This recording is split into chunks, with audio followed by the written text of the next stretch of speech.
my pleasure to have on Kristen Cusado, formerly of News 8, and Amy Newmark, to talk about Chicken Soup for the Soul, and in this particular book, about Alzheimer's. So let's start with you, Kristen. You and Amy got together somehow because your mom suffered from Alzheimer's. Right. You were in California, you moved back to Connecticut to care for mom. Yeah. And the things that you learned, you contributed to this book about Alzheimer's. Right, I came back to take care of my mom, right? My mom was diagnosed in '09 with Lewy body dementia, which is a form of dementia. It's a little bit like Alzheimer's, but dementia is the umbrella term, and Alzheimer's is a type of dementia. Lewy body is a type, vascular is a type. So I think people get confused about what the difference between Alzheimer's and dementia. Did you see symptoms? Did you know this way ahead of her diagnosis? I was living in California, so I didn't see as much. I noticed some marbly mouth on the phone. Then we started hearing that there were little nicks, in the car. And then we started hearing that she was going to bed and leaving the garage door open. We weren't sure if she was taking her pills. And she was only 61. She was diagnosed really, really, really young. That's called younger onset dementia. How did you meet Amy, who is the publisher of all these Chicken Soup for the Soul Well, you books? may remember that I left here. I left and went to work for the Alzheimer's Association in Connecticut. So I wanted to use kind of my public speaking skills plus the knowledge that I was gaining about being a caregiver and try to learn more and help people because it was just such a hard journey. I wanted to help people go through it. So I was speaking at a conference, a book club essentially, in a casino in Connecticut. Love that. And I was speaking, I was introducing Lisa Gibbons. And Lisa Gibbons wrote the book that became my Bible. She wrote Take Your Oxygen First, which is about her mother's journey with dementia. So that was my Bible. So I was introducing her, I was talking about her journey, my journey. I walked out and Amy came up to me. You can finish the story. Well, I had made this book, Family Caregivers, which I did with Joan London, because she, of course, remotely cares for her mother and is so involved with senior care these days. Who has just announced that she has breast cancer. She just announced today. I sent her 2 Chicken Soup for the Soul breast cancer books. Actually, they're on their way to her house. But we had so many stories submitted for this book about Alzheimer's. We could have made the whole book about Alzheimer's.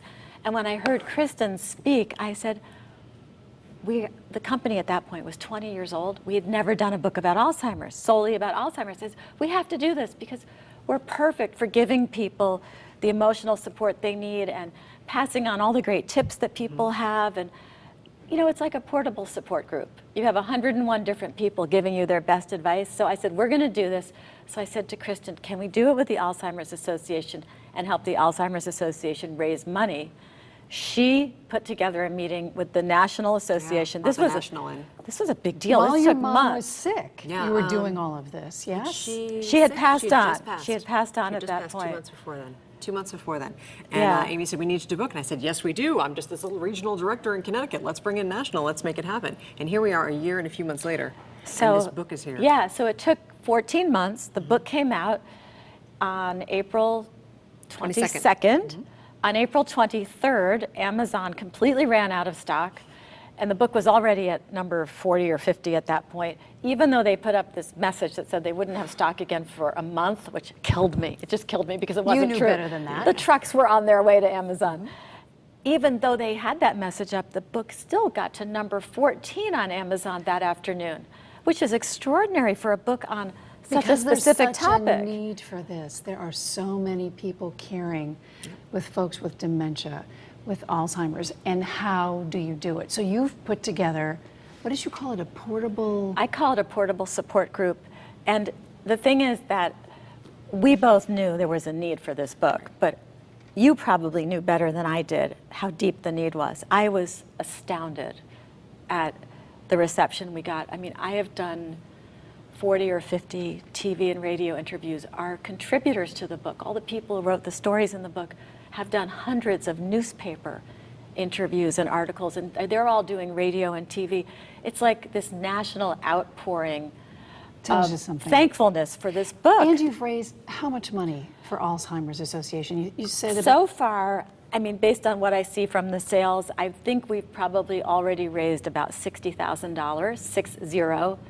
$60,000 for the Alzheimer's Association, all of the different chapters. We raised a lot of money for the Connecticut chapter, and that's very wonderful because and you're this not is even where here, it started. You're raising money for them. But this is where it started. This started because of Connecticut, and I'm a proud resident of Connecticut. We're a small state, but we have a big impact. We're small but And a mighty. big heart. Yeah. Yes, And a big we heart. do. So you contributed Yes. chapter 18. Page 55. was gonna We get happen to to that. know that, yes. And it's the ABCs Right. of taking care of somebody with dementia and Alzheimer's. Right. And I've read it many times over. Oh, thank you. And it's very concise. And I think somebody who is caring for somebody who is losing their life is so important. So read page 55. Oh, okay, sure. The ABCs of Alzheimer's and Dementia for Caregivers, and so I literally went A through Z and wrote down 26 tips from what I had learned from taking care of my mom and what I'd learned from working for the Alzheimer's Association. So A is approach with a positive attitude, from the front, with a smile, and address the person with the disease by name. It takes them longer to understand. So if you address them positively and go at them positively, they're like, oh, someone with a positive attitude. I can't remember your name, daughter of mine, who you may be, but here I'm addressing, and you're hitting me with a positive essence. B is breathe. Take a deep breath before the visitor encounter. The person will read your essence and body language before he or she can comprehend what you're saying. So if you come in and you've been driving and you're so upset and it's been a long, been sitting in traffic, or you just found out that she wasn't able to get her hair washed today at the home and you wanted her to, and you're up and you're like, hey mom, but you're all angry and your furrowed brow, she'll feel that. So you gotta How switch do it you up. know that? Because they know your essence and they know you. Because I know, because I walked up to my mother and been in a mood, and she had said, even in her dementia, even in her lack of lucidity, say, what's the matter, honey? What's the matter? Not being able to form the words, but knew that I had something wrong with me. You started to know your mother in a very different way as dementia set in. So it was getting to learn about Essentially her different language. again. It was essentially a different language. It was essentially that I became the caregiver. So when she took care of me my entire life, she could know little nuances of me. What's wrong with my teenager? What's wrong with my 20-something-year-old? I could tell it in your voice. Now I had to become a detective and investigate all the things that were going on with her. If she's rocking in her chair, why is she rocking? What's going on? Let's do the investigation. Is she hungry? Is she thirsty? Does she need to go to the bathroom? Is she bored? Is she tired? You have to do this investigation because they can't verbalize a lot of what's going on with them. Continue to read, because we're all learning from this. I am still learning from this. C is cue the person. Instead of asking, do you want to put your sweater on? Go ahead and pick one out from your closet. You're giving them an entire range of options. You don't need to do that. There are too many things for them to pick. They're not going to be able to choose this one thing. Instead, put your sweater on and say, here, let me help you with yours. Or, do you want the yellow sweater or the gray sweater? And they can maybe pick one of the two versus having them stand in front of their closet. Because too many things coming on in their brain. They can't take it all in. They can't make a decision. And to them, is that a little bit of control that, see, I did select Perhaps. this one. See, nobody's quite sure. Perhaps, right, but it makes it easier. And then you don't have to sit there and go, Mom, pick your sweater. I'm trying, she may say, in her brain, but it might not come out right. Okay, so you just need to help them along. So cueing is very, very important. D, I already did with the dementia umbrella and the different types that are underneath, and that Alzheimer's is the most common form. And we just lost another second, and someone's diagnosed in this country every 67 seconds now. Every 67 seconds. What does that say to you as the publisher of this book and the impact that you're having on somebody like her, on somebody like me who's picking this up and reading it and trying to understand what it is that's happening in this country? It's very tragic because here I am, we have a bestseller, that's a thrill for a publisher and editor-in-chief, but I wish this book didn't exist because it's a horrible tragedy, and obviously it would be so much better if I never had to make this book. But since the tragedy does exist, I'm happy to help, but it still makes me feel sick. Right. It really does. So you go through all the ABCs, and you end with something that's very interesting to me.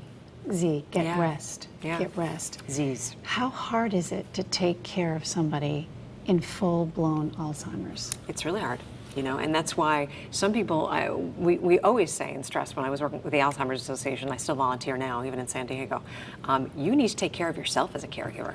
Because, wow, you could completely implode if you don't. It is exhausting. Not only the mental, sometimes they say it's worse for the caregiver than it is for the person. Because they're not realizing that they've said the same thing 4 times to you, that they didn't remember your name as a daughter, that they're yelling at you for not coming here in 3 weeks and you've been there every single day because they have short-term memory issues. So it hurts you. And it hurts you that you have to suck it up and say, go into their reality and go into their world and say, You're right, Mom, I haven't been here, even though I was here yesterday for 2 hours. I'm sorry, I was working. You'd be proud of me.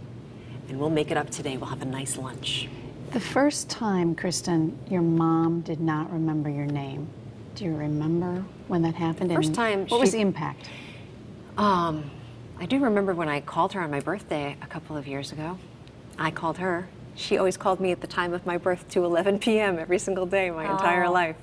And I knew she wouldn't remember. And the time and day and went by, and I tried to call, and they held the phone up to her because she was already in a nursing home at that point because it's really went quickly. It only lasted 4 years for her.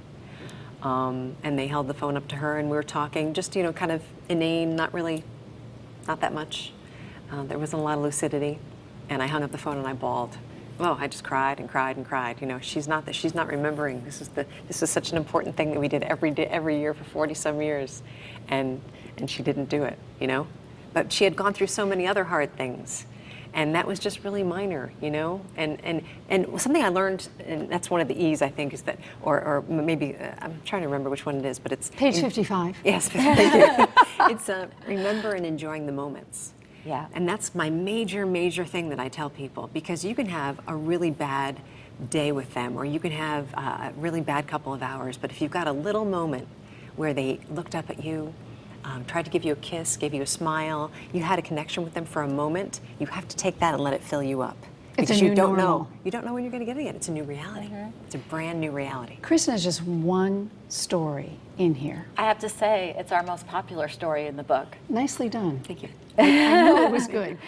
When you got all of these stories from all of these folks, and I don't know how you solicited it, how did you do that? How did you get all the stories? We have a wonderful way of doing it. We have 5,000 people on our email list, 5,000 people we've published in the past, which is pretty incredible, isn't it? But that's what happens when you're in business for 21 years. Sure. So we send an email out to all of them telling them we're doing a book on Alzheimer's and other dementias. We post it on our website. It goes viral. The email, the fact that we're looking for this ends up going on all these writers' blogs, went out on Alzheimer's blogs. Then the Alzheimer's Association put out their own email and alerts all over the country. The whole country. So we ended up getting thousands of stories, and then we had a great editorial team.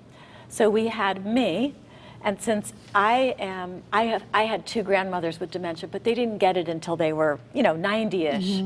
So it wasn't the tragedy that most people are experiencing when they Her really mom talk in her about 60s. it. Exactly. So I consider myself, to use a medical term, to be the newbie, right? If you watch Scrubs, I'm the newbie. Then we had one of our editors who lost her mother to Alzheimer's, a university professor who was just destroyed by Alzheimer's. And then we had a really wonderful editor from the Alzheimer's Association. So you had heart We had going the into these three of letters. us agreeing, and so every story met the needs of that professional who's at the Alzheimer's Association, who knows the best current practices, all of that, met the emotional needs of our editor who lived through it with her mother, and then met the needs of me, a newbie, where if someone in my family were diagnosed, I would be looking at it with no It's a preconceived great perspective notions. to put together. So we had those three perspectives. It was very difficult, though, because we only have room for 101 Right. stories. So a lot of great stories were left by the wayside. Is there a second book that could come out with the rest of those Well, on the floor? We don't have anything planned yet. People have already asked, and I'm saying, like, no, our baby is still new. Yes. Well, it's time for another baby. It might be a twin. Who knows? Exactly. If there's such a need for that, and you had such overwhelm. Go ahead. What's really, Kristen. really good, I think, about this, the fact that there are different, the fact that if you're in the beginning stages, if you personally were just diagnosed, there are stories in here from people who have the disease. Yes. So if you just have been diagnosed, if you've been dealing with this for 10 years, if you've been dealing with this for 2 years, if you've been dealing with this for 15 years, there's a story in here, at least one that's going to get you. This Connect book will with. last people through the entire whole journey, journey. which The could whole be journey. 15 years. I mean, I bet these books get so dog-eared and they're falling apart. Which is wonderful. Because it reaches you at every stage, and it does reach the people who have just been diagnosed. I'd say we have at least 10 stories in there from people who have Alzheimer's. Describing how it feels. Yeah, It's talking amazing. about what it feels like to them. Oh, and to go to Kristen's point, you don't always know if it's Alzheimer's or one of the other dementias. There's a very prominent advocate for the early onset or younger onset community, Dr. Stephen Hume. And after the book went to the printer, but before it came back from the printer, he found out he didn't have Alzheimer's after all. He's another form of dementia. Different form. And that's why the book is for everybody, and the Alzheimer's Association is for everybody, which I love that. They don't say we're just for Alzheimer's. They're for the 5.5 million people in the U.S. with Alzheimer's and the many millions of people with other dementias. They're for everybody. When you read this, when you read other chapters that you didn't write, Right. did you learn anything, or did you pretty much know everything people No, I wrote learn. about? You still learn every day. You still learn from people telling you different stories. You know, you run into people and they tell you about this or they tell you about that. I learn a different ways of dealing. You learn different things that, you know, somebody, how they deal with their parent.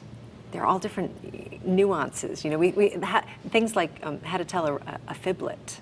Yes. And that's, I read that. Yeah. Describe that to me. So I found that fascinating. It's not really a white lie. It's not really a fib. It's kind of in between. It's a fiblet. You know, it's something to kind of get them over this either agitated place or where they're stuck. So and they're describe stuck, how you do essentially. that. When did you do that with your mom? I did it with I did it with my mom one of the very first times, and I hadn't even worked for the Alzheimer's Association. I just moved back here to take care of her. I don't even know where I got this, but this is a great story. I was on the phone. She could still use the phone, and she was living in assisted living. And she called, and I said, "Hi, Mom. How's it going? What's up?" And she said, "There's a man under my bed." Okay. Oh my. Now I know there's no man under her bed because she's in an assisted living home. She's 61. Everybody else is 85 or older. So I know unless he's a super agile former gymnast, there's no guy under her bed at 85 years old. I also know because I was there, and it's a very safe place. I was just there. But she's convinced. She says there's okay. So instead of saying, "Mom, you're wrong. Well, there's no guy under there. You're okay," I went into her world. In her world, there was a man under her bed. I joined her, and I said, "Okay, Mom, is he bothering you? No. Is he banging on the bed when you're watching TV? So you're agitated? You know, is he bothering you? No. Is he yelling? No." So I pulled something out of my caregiver bag of tricks, which is what you have to do every day, create a new trick, and said, "Mom, he's under the bed to make sure you go to lunch on time. So go to lunch on time, and when you come back, he's going to be under Mary's bed to make sure she goes to lunch on time. That's his job there. He makes sure you go to get your meal." And she said what to this? Thank God. The man was never talked about again. I'm not saying that that's going to work every single time, but going into their world and telling them a little bit of a story, like, "Oh, you can't leave the locked dementia unit and use the elevator right now to go get your child from school because it's not working." Or, "Your child already called us and said she's going to stay and play soccer today. So come on over here and let's talk about what you're going to make her for dinner." You have to validate them and then redirect and go in another place. What was the dialogue between the two of you as you got to know each other and you came together? And what did you learn from each other? You didn't really deal with this. She was full on involved in this. I learned what I should be looking for in stories, and I learned how great the Alzheimer's Association was because we made a very big commitment. This is the biggest nonprofit commitment we've ever made to support an organization. I mean, we've never done something this big before. So I think that's what I learned. It's interesting that you were just talking about going into their world, because when I've done interviews on my own without an expert like this, people have said to me, "What was the most important theme in the book?" And it was just that. It was join them in their world. Don't say, "Ma, you were never a World War II fighter pilot." Instead, have that Medal of Honor ceremony, which is we have in story number 1 in that book. Which is a very interesting idea because as a caregiver, I would think you would be very frustrated, maybe getting agitated, angry. So to flip that around, because I can only imagine that somebody with Alzheimer's initially gets very hurt and can be hurt by, "Oh, I messed up again, that's not right." That stage must be horrendous. It must be really hard. And that is also starting to happen. Probably, it's actually one of the 10 signs of the disease is withdrawing and pulling back from your favorite hobbies. And when I used to teach, I used to say, so the woman who goes and plays bridge every week with all her friends, suddenly she's playing bridge and all the ladies are down and she's over there reading a magazine. Why is she reading a magazine? "Mary, come on over here. We gotta play bridge." "I'm not playing today. I'm just gonna read." "Why?" I just don't feel like it." "Okay, fine." The next day, "Mary, what are you doing?" It could be that Mary has forgotten how to play bridge and she is embarrassed and she can't do it right and she is getting too tied up and too confused in her brain by a conversation you're having here, conversation you're having here, plus they may be bringing food, coffee. She can't do it all, so she's going to withdraw. And then they think she's unfriendly. You know, Right. that's one of the things, Angela Geiger wrote the introduction to the book, and she talked about how the stigma is going away, and we had the younger onset people in the book talking about how the stigma has gone away, and they just tell their friends, I have been diagnosed with Alzheimer's. So one man basically had an Alzheimer's bucket list, and he was still playing golf with his friends, and his friends knew he couldn't keep score anymore, and he wasn't really good at golf anymore, but they just helped him along, and he got to hang out with his friends because he didn't try to hide it. Yeah, the freedom of not having to hide something must just be Yeah, great. and then he traveled, he did all these things because he didn't have to hide it anymore. There are groups, especially in Connecticut, they started called the GAP group, which is Giving Alzheimer's Purpose, GAP, and they're all over Connecticut now, and they are for people who are recently diagnosed and their spouses or not. Sometimes they're just by themselves. People can go and just be who they are. There's no judgment. Wonderful thing. You can go eat, and you can eat off someone's plate, and you can tell the same story at the table 4 times, and it doesn't really matter because everyone is in the same boat, and there's no judgment. And caregivers can actually take a breather because they don't have to say, I'm sorry, my husband didn't mean to say that. No, it's all free. Where are these organizations? How do you get a hold of The them? GAP group is through the Alzheimer's Association. They're about 5. ALZ.org. I know that now. /CT. See, you've learned so much. /CT. Gals, I could talk to you forever. I just want to end by asking you one more question. Chicken Soup for the Soul.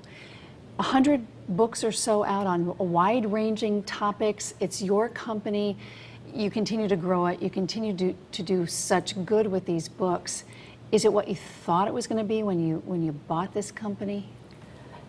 It's much bigger than I thought it was going to be. It's more work than I thought it was going to be, but I love the work. I've never worked so hard and enjoyed it so much. I love walking into the office every day because everyone there is filled with passion and purpose. We all love what we do. We love the fact that we are helping so many nonprofits at the same time that we are a for-profit company. I mean, we have a payroll to make. I never thought we would get into the food business. I never thought we would be developing a major motion picture, a talk show. So great. We've expanded because the feeling of Chicken Soup for the Soul works in so many other places. Motion picture talk show, enlighten and us. food. What's going on? We have moved way beyond the bookstore. She's So- very proud for you. I know, isn't she? 'Cause I know, I'm so excited. She What are drank, you- she what are drank you- the Kool-Aid. Well, it's some pretty good Kool-Aid. So what are you doing? Okay, we have wonderful food in Connecticut. You can buy our soup at A&P and Stop and Shop. The soup is fabulous. We have pasta sauces. We have all kinds of great foods. It's a great name, Chicken Soup. That's right. The best food company name ever that wasn't on a food company, Exactly. right? So, a television show, movie? So we're What- developing a daily talk show because there is room for that out there now. We are developing a major motion picture with Alcon, which is the studio that made The Blind Side, among many other hits. It's a wonderful studio. We have a PBS special coming out in August 2014. How big a staff do you have, Amy? We're Not that tiny. It's not that We big. have maybe, I don't know, 16 people, 18 people. We're really small. a powerhouse. We can all tell. work like machines. We're fabulous. No, I love all the people I work with. They're really great. Well, as you say, you're a for-profit company, but you're doing good. We are doing so much It's a good. great business model.